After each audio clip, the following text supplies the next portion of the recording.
What's up? Welcome to my channel. Welcome back to my channel. It's Eccentric RockStar'Seed, and I'm here with another intellectually, creatively, spontaneously, or spontaneous message. Keep in mind, take what resonates, leave what doesn't.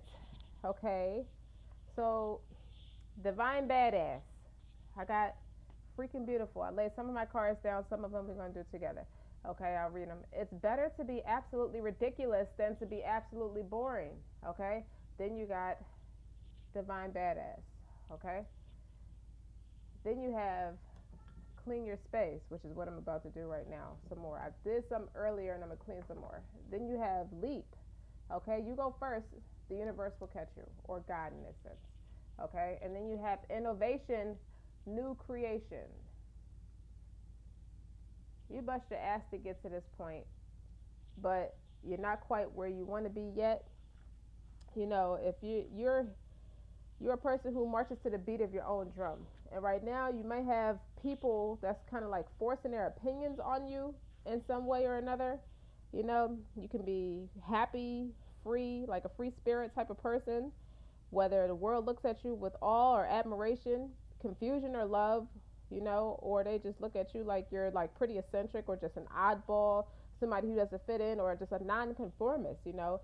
But others, you got a group of people, you got a mixed crowd is what I'm getting from it. You have others that can love you even if they can't really understand or resonate with you, you know, with some, you know, they see characteristic traits in you that are very different from what they're accustomed to seeing in people or recognizing in other people. But being different, you know, it doesn't really mean that you have to be alone. It's only when you try to change yourself, you know, or dim your light to fit in or to fit into like a stereotype that you'll start to lose your way. So you're being advised to be mindful of that as an empath or somebody who's just deeply compassionate, not to start internalizing how people perceive you or how they accept you according to their understanding. You know, you won't be happy like that. You know, it's not happiness at all. Normal, basically, what that means, normal is not for you. And it's nothing to be afraid of, because deep down inside that you are like the good kind of crazy, the good stuff, the good muffins, big peppermill dicks. Like, that's from Sex and the City. You know, you're an individual, you're unique, and you would never be the type of person that's happy being the same as everybody else. You know that expression? If you know, like, put it in the comments. Remember that expression? People laugh at me because I'm different, but I laugh at them because they're all the same. That applies to this group of people I'm speaking to right now. You know, you can have that inner sense of justice and just need to, you know, and just need to question authority when it doesn't earn your respect. You're not afraid to challenge what doesn't respect your boundaries. You know, it can make people feel uncomfortable. Remember the era we survived an era for those who are in like the cultural group of Indian or African, for best choice of words, where we have coarse hair. Anybody who has coarse hair, we couldn't even go into corporate America if our hair wasn't relaxed. They wouldn't even hire you because they wouldn't take you serious. And this is only like a 10 to 15 years ago. Like, we just started coming around. So you see news reporters and anchors with braids in their hair, or I never seen them with locks in their hair yet. Not the women, but I see them with more natural hairstyles and things that would have never flew in the past, right? You know, but we need more of that in this world. They're starting to broaden it. They're starting to become more diverse. You know, politics is politics, of course. You know, they're starting to accept, for God's sake, same-sex orientation is legal now. So natural hair really is not that far behind, in my humble opinion. You know, you're a free thinker with a different point of view than most people. And that isn't a sign that something is particularly wrong with you, but it's more so a sign of something special. You know, a gift to see and express things differently. So I see, my vision is I see young adults in college and people, and it's like people who go to these prestige valedictorian type of colleges like Yale or Harvard or something like that.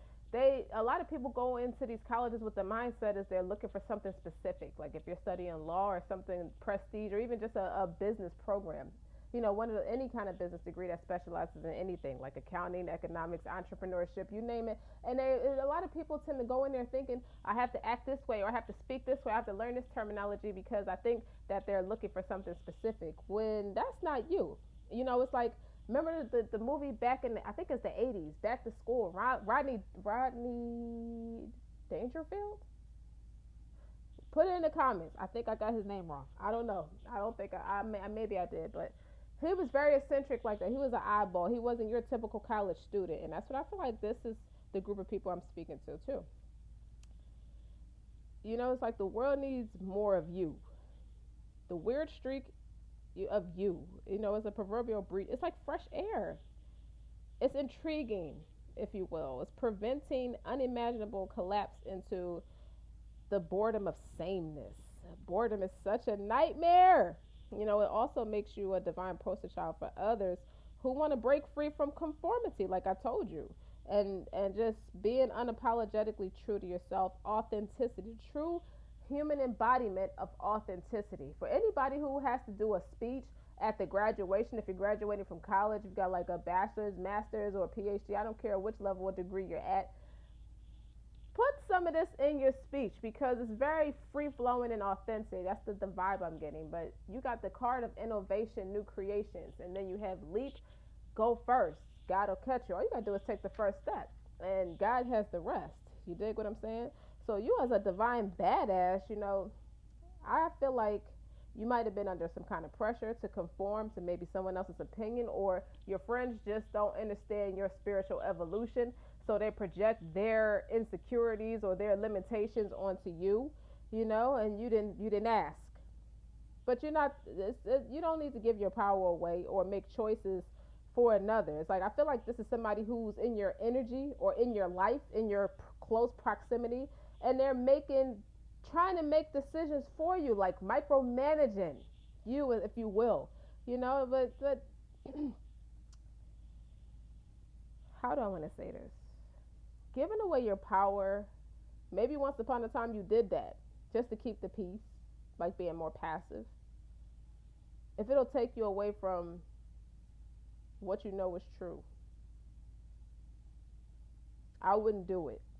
If you know it would take you away from something that you know to be true, you being different. Even if it seems to be more difficult in the short term, the long term results is worth it. And what that means is you're beautiful. Like, you're just divine, a rebel without a cause, a soul stirring. There's somebody who rattles cages. You rock boats in the name of truth, love, and wisdom.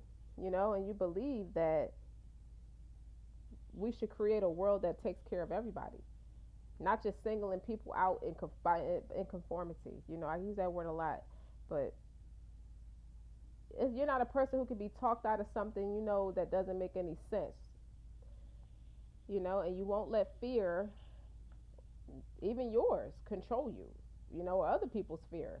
It's about being rebellious. This is where you're actually called to be more rebellious against a belief system that would put doubt in your mind and fear in your chest. I hear a lot of people breaking generational curses, and this speaks a lot. I'm speaking a lot to cultural groups who ancestors were embodied and enslaved at once upon a time, so that a lot of times you see generational curses. It's passed down from generation to generation, a particular mindset, or even a broken spirit, a limited mindset, and broken spirits. One-dimensional mindsets, they're out. You're called to stop doing that. You don't have to be afraid to be yourself. They went through that. It's like the hangman, the major arcana of the hangman in the tarot deck. It's seeing things from a different perspective. So instead of looking at it like, well, my family has been through this for many years and that's just how I am, think outside the box, broaden your horizon. What if you were called to break that generational curse?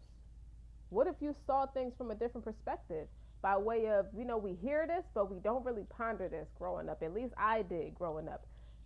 They opened doors for us, because there was once upon a time where they wouldn't let us read books. We had to sneak in and educate ourselves. Now you have equal opportunity. But a lot of people don't feel like they do. They still have that limited mindset and that broken spirit where somebody could come to them and deform them and shrink them, as you will, and tell them what they can and can't do in their own manipulative bullshit way. But you don't you love yourself. You're being called to love yourself. You know, you are your own person, and you know that trying to fit in is only for those who are afraid to stand out. You don't insult yourself by trying to be anyone other than your true self. You know that you don't need to be like anybody else. You are amazing and valuable just as you are. You are unique. God made you just like he made everybody else. Everybody's different, and you can inspire others to overcome their fears just by believing in you what's true in your chest, what you know to be true in your heart, in your spirit, and you don't break it.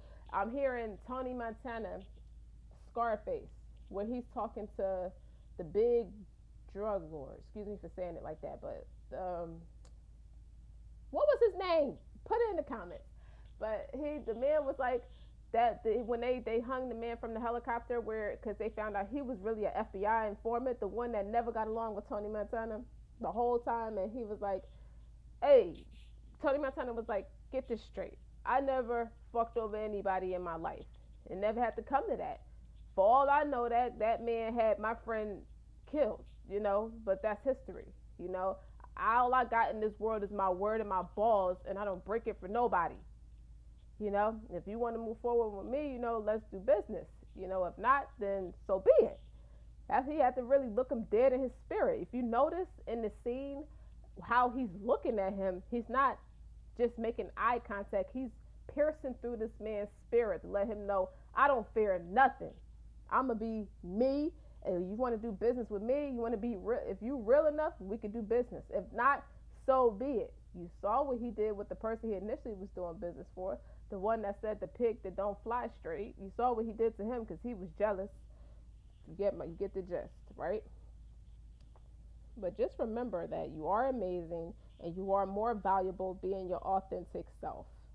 And you being a badass is the good way. It's actually sexy because I said it.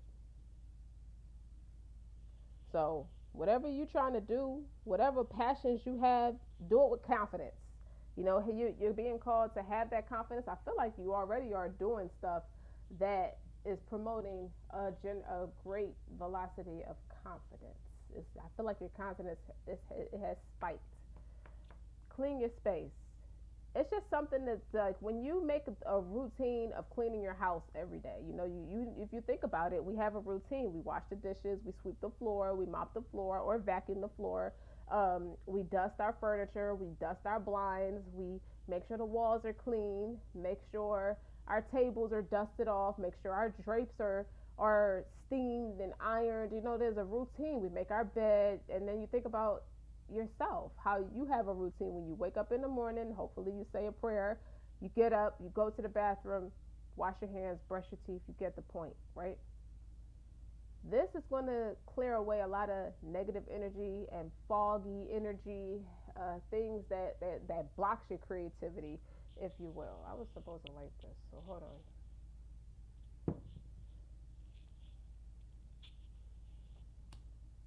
Being wild and free is not a job, but it takes effort, if I may say so myself. Like, it's a natural thing. It becomes like second nature if you take this advice. And I feel like most of you are. And some of you are like, I don't want to break away from my family or a specific group. I'm trying to break away. Actually, I do desire to really just do my own thing. I just don't know how to do the proper thing. Running away to a different space doesn't exactly fix the problem. It just means you move to a different space. You got to start from within. For those of you who don't have your footing right just yet in what you're trying to accomplish. But for others, I feel like the confidence is there, and you're doing it, and you're doing yourself, and you're doing it well.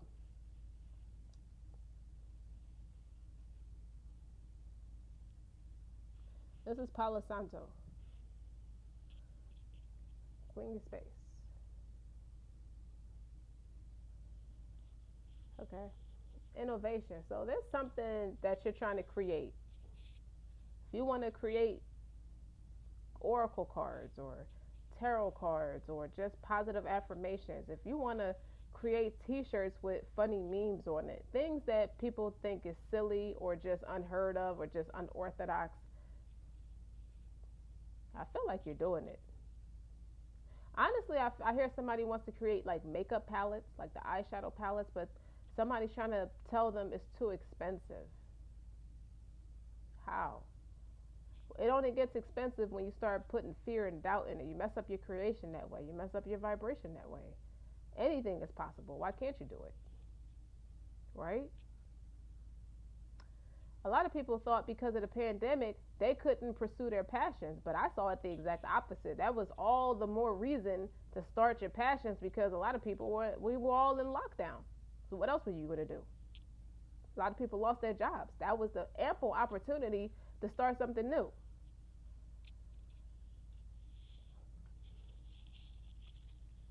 Let's see what else. What else can we pull from this energy?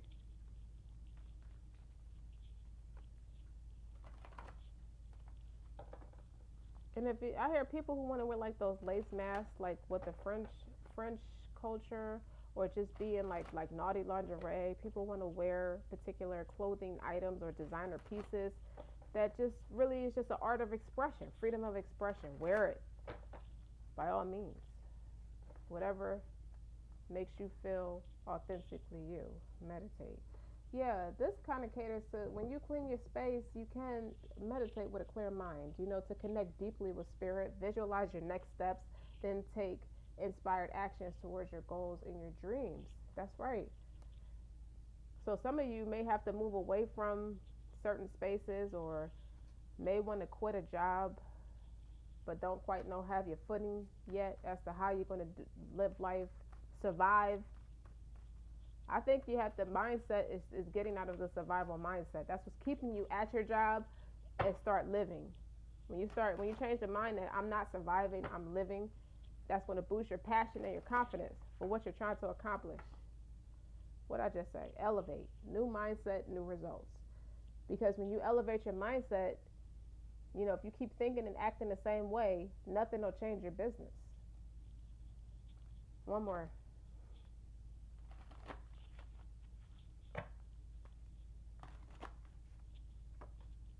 Simplify. Don't waste time on busy work or stop doing that. It doesn't move. It does. Don't spend time doing a bunch of stuff like a laundry list of stuff to do that doesn't propel you forward. It says business, but I really mean you and or your business. Complete the task that brings in the money first. So I use money as metaphorically as what's going to pursue your passion, what's going to inspire you to start living.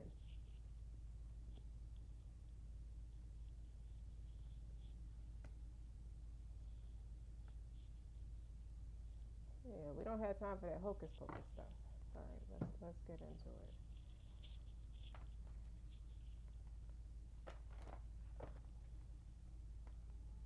Like, there's somebody who took a lot of creative accountability, who does a lot of shadow work.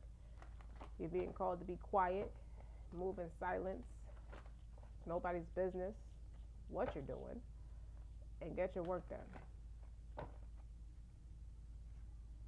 Five of Cups, Five of Baskets, feelings of regret,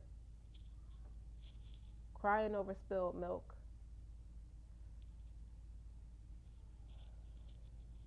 you got the Ace of Swords on the bottom with the Knight of I'm sorry, yeah, Knight of Swords in reverse, and the Nine of Cups is in reverse. So what this is telling me is somebody in your group that is narrow. Somebody with a one-dimensional mindset is needy, insecure, victimized, or constantly victimize themselves based off of you wanting to get up and do something authentically that's more authentically you. And they have regrets or trying to make you feel regrets or trying to keep you stuck. That's the energy I'm feeling with these cards being in reverse. Knight of Swords in reverse is immaturity. Is just talking with a sharp tongue. Saying nasty things that make you even regret. This is a person who's trying to embarrass you. This is a person who's arrogant. Nine of Cups in reverse is arrogant. Knight of Swords in reverse is somebody who speaks reckless. When it's in the upright, is witty, common sense, is moving forward with communication. But this is somebody who's trying to stop you. This is somebody who's throwing a damn temper tantrum because I feel like cleaning your space is a part of cleaning your space is cleaning them out too. It's like they don't fit in your space no more. The more you clear up your mental fog, and now I shuffled the cards again and got the Ace of Cups. So you having that mental clarity, clearing out your space means I now hear Eminem song. I'm cleaning out my closet. Even though he's speaking to his mother, this could be somebody's mother or somebody's friends. It doesn't have a mother figure card here, but it's immature. Knights are my adolescence cards. Like pages are represent children to me or beginnings. This is somebody who's called himself a friend, but now that your friendship is being tested, you're starting to see a different side of them. Because you're elevating and you're progressing, and they're afraid that you won't need them anymore. So feelings of regret, they try to make you feel sad and like put you down, make you feel stupid, make you feel like an idiot for being you. And it's really just projection because they're pissed off because they fear you're not going to need them. And then you got the Six of Swords. So this is progressive energy. Even though they're different suits, it doesn't matter. This is communication. The Six of Swords is like, I'm not going to argue with you. I'm going to get away from what's tumultuous energy and move to calmer waters. I don't even want to be caught dead speaking to somebody like that. Like, I don't even want somebody like that in my space that's going to talk to me reckless like that. Who the hell does that person think they are? And then you got Four of Swords. That's 4, 5, 6. Four of Swords is retreat. It could represent a little bit of depression, but this is what it means, what I meant when I was like speaking earlier. Like you somebody special, because when I shuffled the cards and got divine, badass, and freaking beautiful, this is somebody who don't want you to know that, who think they have some kind of like mind control or some kind of power or precedence over your overall well-being. For somebody who feels like they're irresponsible in hindsight, but they feel like they're the ones who are responsible for you. They're trying to be responsible for you not moving forward. Or this person can check the details of their incompetence and keep it fucking moving, because it's an illusion. They could have been, this is what I mean. When the Seven of Cups is here, traditionally, you see all the baskets on the picture, but traditionally it's something different in each cup, and it does represent daydreaming, off kilt. Like I said, this Knight of Swords and this Knight of Cups is in reverse. This is somebody who's trying to publicly humiliate you and belittle you and verbally and mentally oppress you for you being you. It's like somebody trying to oppress Carrie. You know Sex in the City. You know the show Sex in the City. You know the main star is Sarah Jessica Parker.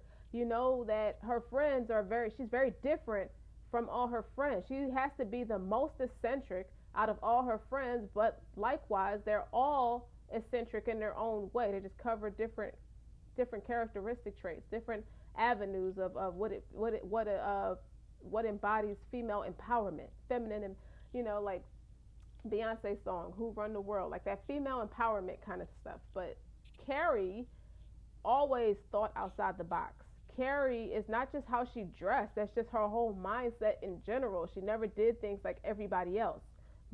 Just to use her as an example, I feel like this is you. You are a lot like the character Kerrigan Bradshaw from Sex in the City. And this person is trying to make you feel like you slow or you off kilt or just a big ass daydreamer. You're impractical, because the Seven of Cups represents somebody who's either like under the influence. They could be trying to manipulate you to get a lot, like very drunk or very high off of some kind of substance abuse, and try to make you feel like, they feel like they can have more mind control or more influence over you to try to stop you and propel you forward. This person's a clinkster, but they try to make you feel like you can't do what you're doing.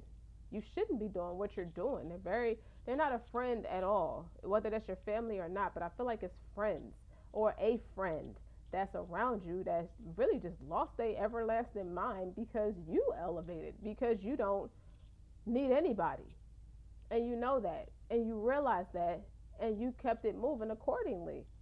Like, remember, I told you I shuffled the cards on the bottom. First, it said the Ace of Swords. That's mental clarity. Then you have the opportunity to move forward with a much different mindset. It also was the Ace of Cups on the bottom when I shuffled the cards. That's an opportunity to do something more emotionally fulfilling for you. That's something for you, right? Now you got the Ten of Swords on the bottom. Whenever there's a 10, there's an ace. Ten of Swords is like a very painful ending, nasty argument, big ass blowout, like this once and for all ending that somebody then could have like somebody threw 10 daggers at you. Look at like the illustration. This person looked like they're outside of a church house or a place of worship, right? To worship a higher power, and it's a bunch of knives in their back. It's like just when I thought I was out, they pulled me back in. Like on the third segment of the trilogy, the Godfather trilogy. You know what I mean? Like this was in the third one. By this time, Michael was way more mature. He's trying to get out of what he initially didn't want to be in the first place. You know, and if you remember, he was talking to, when he finally did get Kay alone. You know, she had already like they divorced and remarried. It's been years. Their kids were all grown up, and he was like, "You have to understand that they were going to kill my father. What could I do? I had a whole different destiny for myself, you know. But they were going to kill my family. What was I going to do? Let them just take my father down?"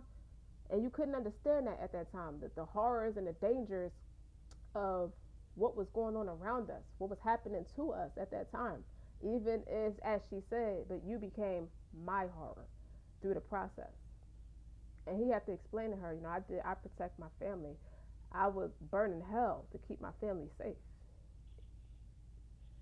This is somebody who stands in that kind of aura, that has that kind of spirit about themselves, and somebody is just not happy. Like you're being called to get rid of this person, dump them because they selfish.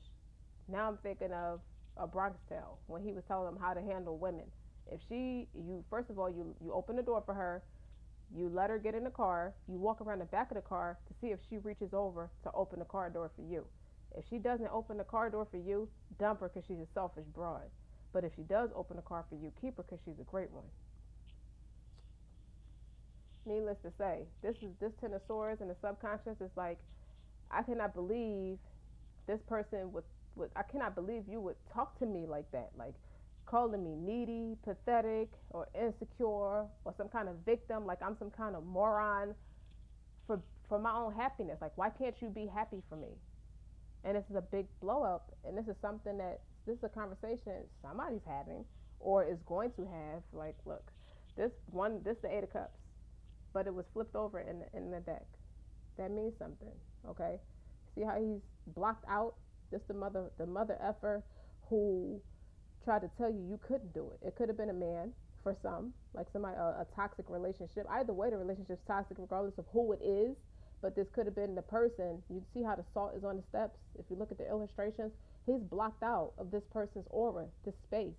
This person's cleansing their space of everything that's dirty, negative, and just totally unaligned, physically unaligned in a 3D as well as in the spiritual realm. This is what it goes back to what I just explained to you about finding your footing. It doesn't start from the outside, it starts from within.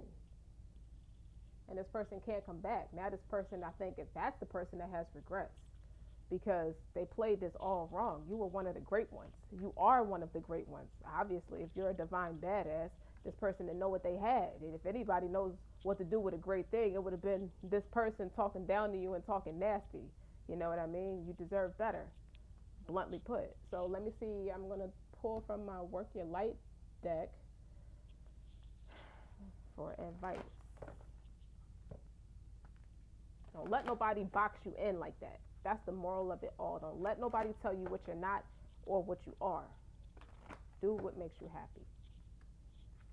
You're always going to have narcissistic people that talk their shit because narcissism, you have to know, is from a space of unhealed trauma, emotional trauma.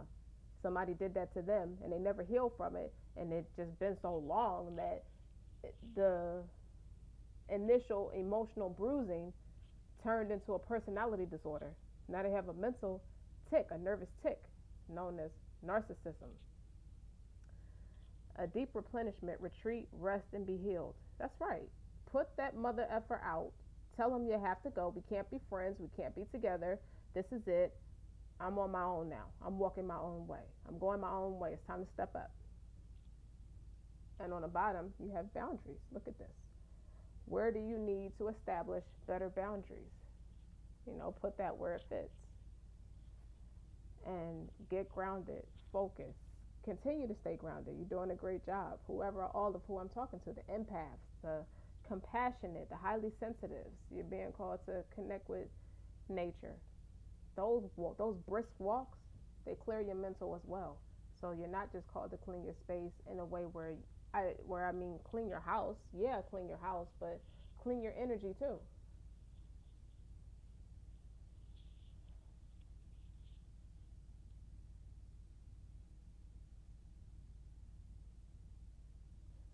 Is there any last final messages for my collective, for my buttes?